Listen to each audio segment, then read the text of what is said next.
Hi friends, welcome to Nidra Duro channel. 2 packet biscuit இருந்தா போதுங்க சூப்பரா இப்படி ஒரு ஸ்வீட் செய்திரலாம். இது செய்யறதும் ரொம்ப ஈஸி தாங்க. இத செய்யறதுக்கு டைம் கூட ரொம்ப ஆகாது. இது போல ஈஸியான ரெசிபீஸ் பார்க்கணும்னா நம்ம சேனலை சப்ஸ்கிரைப் பண்ணி வச்சுக்கோங்க.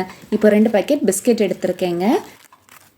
க்ரீம் வச்சிருக்கிற பிஸ்கெட்டை பார்த்து எடுத்துக்கோங்க. எந்த பிஸ்கெட்டா இருந்தாலும் பரவாயில்ல. பிஸ்கெட் எல்லாத்தையும் பாத்திரத்தில் எடுத்து வச்சாச்சுங்க. இப்போ பிஸ்கெட்டை வந்து இந்த மாதிரி தனியாக எடுத்துக்கலாங்க. எடுத்துகிட்டு உள்ளே இருக்கிற க்ரீம் தனியாகவும் பிஸ்கெட் தனியாகவும் எடுத்து வச்சுக்கணும். க்ரீமை வந்து இந்த மாதிரி கத்தி வச்சு எடுத்திங்கன்னா அழகாக வந்துடுங்க. இப்போ எல்லா பிஸ்கெட்லேயும் க்ரீம் தனியாக பிஸ்கெட் தனியாக எடுத்து வச்சுக்கலாம். இப்போ பிஸ்கெட்டில் வந்து க்ரீம் தனியாக பிஸ்கெட் தனியாக எல்லாமே எடுத்து வச்சுட்டோங்க. பாருங்கள், க்ரீம் வந்து தனியாக ஒரு பாத்திரத்துலையும் பிஸ்கெட் தனியாக ஒரு பாத்திரத்துலையும் இருக்குது. இப்போ பிஸ்கெட் எல்லாத்தையுமே மிக்ஸி ஜாரில் சேர்த்து நல்லா பவுடராக அரைச்சி எடுத்துக்கலாம். இப்போ பிஸ்கெட் எல்லாத்தையுமே மிக்ஸி ஜாரில் சேர்த்தாச்சுங்க. இதை இப்போ நல்லா பவுடராக அரைச்சி எடுத்துகிட்டு வந்துடணும். பாருங்கள், இந்த மாதிரி நல்லா நைஸாக அரைச்சி எடுத்துக்கோங்க. இப்போ அரைச்சி எடுத்த பிஸ்கெட்டை வந்து ஒரு பாத்திரத்தில் சேர்த்துக்கலாங்க.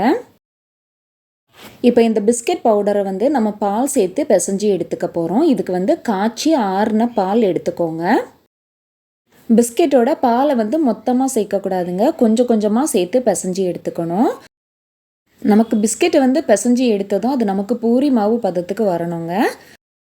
முதல்ல நான் 2 டேபிள் ஸ்பூன் அளவுக்கு பால் சேர்த்தேன். மறுபடியும் 2 டேபிள் ஸ்பூன் சேர்த்துக்கிறேன். நீங்களும் இதே மாதிரி எடுத்துருக்கிற பிஸ்கெட்டோட அளவை பொறுத்து பால் வந்து கொஞ்சம் கொஞ்சமாக சேர்த்து பிசைஞ்சு எடுத்துக்கோங்க. பால் கொஞ்சம் அதிகமாக சேர்த்தா கூட பிஸ்கெட் வந்து கொல கொலன்னு ஆயிருங்க. அதனால பாலை வந்து கொஞ்சம் கொஞ்சமாக சேர்த்துக்கோங்க. நான் ஏற்கனவே 4 டேபிள் ஸ்பூன் பால் சேர்த்துருந்தேங்க. இப்போ மறுபடியும் 1 டேபிள் ஸ்பூன் பால் சேர்த்துக்கிறேன். மொத்தமாக எனக்கு 5 டேபிள் ஸ்பூன் பால் தேவைப்பட்டதுங்க. இப்போ எல்லாத்தையும் நல்லா பிசைஞ்சு எடுத்துக்கலாம். பிஸ்கெட்டை இந்த மாதிரி நல்லா அழுத்தி பிசைஞ்சு எடுத்துக்கோங்க. அது அப்போ தான் நல்லா சாஃப்டாக வரும். இப்போ பிஸ்கெட்டை நல்லா பிசைஞ்சு எடுத்து வச்சாச்சுங்க. அதே மாதிரி இப்போ க்ரீமையும் எடுத்துக்கலாம். க்ரீமையும் எடுத்து இதே மாதிரி பிசைஞ்சு எடுத்துக்கலாம். க்ரீம் வந்து ஏற்கனவே தண்ணியாக இருந்த மாதிரி தான் இருக்கும். அதனால் அதோட எதுவுமே சேர்க்க வேண்டாம். க்ரீமை மட்டும் தனியாக வச்சு பிசைஞ்சு எடுத்துக்கலாம். இப்போ பிஸ்கெட் எல்லாம் பிசைஞ்சு எடுத்ததும் இந்த மாதிரி ஒரு பிளாஸ்டிக் கவர் எடுத்துக்கலாங்க. இதுக்கு பதிலாக நீங்கள் பட்டர் ஷீட் இருந்தால் கூட எடுத்துக்கலாம். நான் இப்போ இதில் தான் வச்சு செய்ய போகிறேன். நம்ம இப்போ பிசைஞ்சு எடுத்த பிஸ்கெட்டை வந்து இது மேலே வச்சுக்கலாங்க. வச்சுட்டு சப்பாத்தி கட்டை எடுத்து இந்த மாதிரி தேய்ச்சி எடுத்துக்கோங்க. நம்ம பிஸ்கெட்டை வந்து சப்பாத்தி கட்டை எடுத்து தேய்ச்சி எடுக்கும்போது அது மேலே வந்து நல்லா சாஃப்டாக இருக்கணுங்க. கீரல் எதுவுமே விழாமல் இந்த மாதிரி இருக்கணும். அப்போ தான் நம்ம ரோல் பண்ணும்போது கீரல் எதுவுமே இல்லாமல் ஸ்வீட் சூப்பராக வரும். இப்போ ஓரங்கள்லாம் அங்கே இங்கேயா தள்ளி இருக்கிற பிஸ்கெட்டை வந்து ஒரே மாதிரி எடுத்து வச்சுட்டு மறுபடியும் அதை தேய்ச்சி விட்டுக்கலாங்க. இப்போ பிஸ்கெட்டை வந்து இந்த மாதிரி தேய்ச்சி எடுத்து வச்சுக்கலாங்க. இனி இன்னும் ஒரு பிளாஸ்டிக் பேப்பர் எடுத்துக்கலாங்க. இப்போது நம்ம பிசைஞ்சு வச்சுருந்த க்ரீமை வந்து இது மேலே வச்சுக்கலாம். வச்சுட்டு இதையும் சப்பாத்தி கட்டை எடுத்து நம்ம பிஸ்கெட்டை தேய்ச்சி எடுத்த மாதிரியே இதையும் தேய்ச்சி எடுத்துக்கலாங்க. நமக்கு பிஸ்கெட் வந்த அளவுக்கு க்ரீம் வராதுங்க. க்ரீம் கம்மியாக இருக்கிறதுனால இந்த மாதிரி தான் வரும். இப்போ இதையும் தேய்ச்சி எடுத்தாச்சு. இப்போ முதல்ல பிஸ்கெட் தேய்ச்சி வச்சுருந்ததை எடுத்துக்கலாங்க. அது மேலவே இந்த க்ரீமையும் அப்படியே வச்சுருங்க. பேப்பர் வந்து மேலே இருக்கணுங்க. க்ரீம் வந்து பிஸ்கெட்டோட ஒட்டி இருக்கிற மாதிரி அப்படியே வச்சுருங்க. இப்போ மேலே இருக்கிற இந்த பிளாஸ்டிக் பேப்பரை மட்டும் நம்ம எடுத்துடணுங்க. அதுக்கு க்ரீமை வந்து லைட்டாக கை வச்சு இந்த மாதிரி நகட்டி விட்டிங்கன்னா அந்த பேப்பர் வந்து ஈஸியாக எடுக்க வரும்.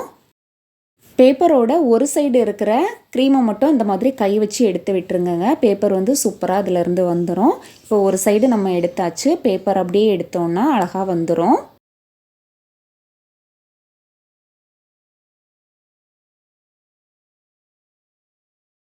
இப்போ இந்த பிஸ்கெட்டை நம்ம ரோல் பண்ணி எடுத்துக்கலாங்க. மேலே இருக்கிற ஷீட்டை நம்ம எடுத்தாச்சு.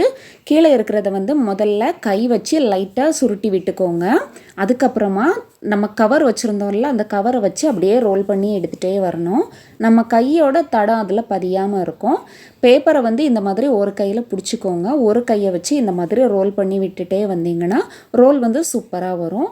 அதே மாதிரி பிஸ்கெட் வந்து கரெக்டான பக்குவத்தில் இருந்தால் தான் இந்த மாதிரி ரோல் பண்ண வரும். கொஞ்சம் தண்ணியாக இருந்தால் கூட ரோல் பண்ணுறதுக்கு ஈஸியாக வராது.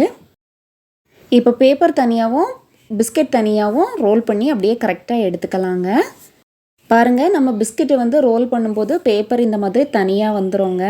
இப்போ பிஸ்கெட் எல்லாத்தையும் நல்லா ரோல் பண்ணி எடுத்துக்கலாம். இப்போ பிஸ்கெட்டை ஃபுல்லாக ரோல் பண்ணி எடுத்தாச்சுங்க. இப்போ இதே பேப்பரில் இதை அப்படியே ரோல் பண்ணி 2 மணி நேரத்துக்கு ஃப்ரீசரில் வச்சு எடுத்துக்கணும். இதை ஃப்ரீசரில் வச்சு எடுத்துகிட்டு கட் பண்ணி சாப்பிடும்போது அவ்வளோ டேஸ்ட்டாக இருக்கும். இந்த மாதிரி ரோல் பண்ணி எடுத்தாச்சுங்க. இப்போ ஃப்ரீசரில் வச்சும் எடுத்தாச்சு. இப்போ இதை நான் கட் பண்ணி காமிக்கிறேங்க. பார்க்கவும் ரொம்ப நல்லாயிருக்கும், டேஸ்ட்டும் ரொம்ப சூப்பராக இருக்கும். இந்த மாதிரி சின்ன சின்ன பீஸாக கட் பண்ணி எடுத்துக்கோங்க. சூப்பராக பிஸ்கெட் ரோல் வந்து ரெடி ஆகிடுச்சு. கண்டிப்பாக நீங்களும் இதே மாதிரி வீட்டில் செய்து பாருங்கள். செய்து பார்த்துட்டு எப்படி இருந்ததுன்னு கமெண்ட்டில் சொல்லுங்கள். வீடியோ பிடிச்சிருந்தா லைக் பண்ணுங்கள், ஷேர் பண்ணுங்கள். தேங்க்ஸ் ஃபார் வாட்சிங்.